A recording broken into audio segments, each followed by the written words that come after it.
дӯстони азиз, ин расме ки мебинед аминҷони 20 сола ҳаст. худованд раҳмату мағфираташ кунад. дар садамаи рӯзи шашум дар шаҳри Кӯлоб ба вуқӯъ омада, домоди бечора ҳамроҳи арӯс ва се тани дигар, ки аз хонаи арӯс ба хонаи худ баргашт карда буд, дар асоси садамаи ба вуқӯъ омада ҷонро ба ҷонофарин супорид. ӯ ҳамроҳи арӯси худ ва се тани дигар. инчунин гуфта мешавад, ки хонаи иқоматии онҳо низ зарар дидааст. худ таваҷҷӯҳ кунед, чӣ гуна сахт аст, дард аст.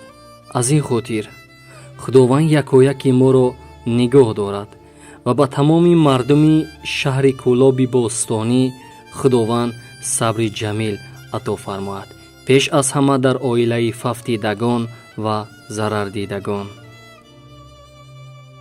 худоё, аз бало моро нигаҳ дор, замину осмонҳоро нигаҳ дор.